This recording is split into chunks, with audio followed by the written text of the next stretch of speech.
புரட்சி தலைவர் எம்ஜிஆருக்கு இல்லாத உரிமையா என்ற ஒரு சுவாரஸ்யமான தகவலை பத்தி தான் இந்த பதிவுல நம்ம பார்க்க போறோம்.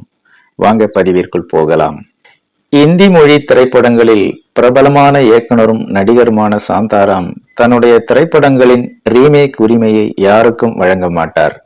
1957ஆம் ஆண்டு அவர் இயக்கி நடித்து வெளிவந்த திரைப்படம் தோ ஹாங்கேன் பாராஹாத் என்ற திரைப்படம் இன்று வரையிலும் இந்தியாவின் டாப் 10 இந்தி படங்களின் பட்டியலில் இடம்பெறுகிறது. மக்கள் திலகம் எம்ஜிஆருக்கும் மிகவும் பிடித்த திரைப்படம் இது. சாந்தாராம் ரைட்ஸ் கொடுக்க மாட்டார் என்பதால் தான் எம்ஜிஆர் நடிக்க விரும்பியும் முடியாமல் இழுத்து கொண்டே போனது.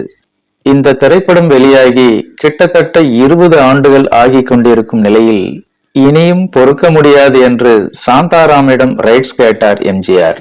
அட என்னங்க நீங்களே நடிக்க போறீங்கன்னு கேட்டா நான் உரிமை தர மறுப்பேனா? என்னிடம் உங்களுக்கு இல்லாத உரிமையா என்று செல்லமாக கோபித்துக் கொண்டு தமிழில் அந்த திரைப்படத்தை எடுக்கும் உரிமையை கொடுத்தாராம் சாந்தாராம்.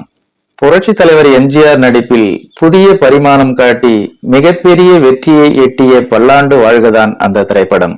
பல்லாண்டு வாழ்க என்ற அந்த திரைப்படத்தின் தெலுங்கு வடிவத்தில் நடிக்க விரும்பினார் என்.டி. ராமாராவ்.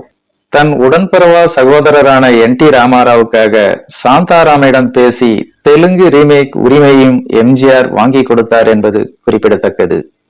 ஓகே ஃப்ரெண்ட்ஸ், இந்த ஒரு சுவாரஸ்யமான தகவல் உங்களுக்கு பிடித்திருக்கும் என நம்புகிறேன். மேலும் இது போன்ற பல சுவாரஸ்யமான தகவல்களை பற்றி தெரிந்து கொள்ள நம்முடைய சேனலுக்கு உடனே ஒரு லைக் போட்டு சப்ஸ்கிரைப் பண்ணி சப்போர்ட் பண்ணுங்க. நன்றி, வணக்கம்.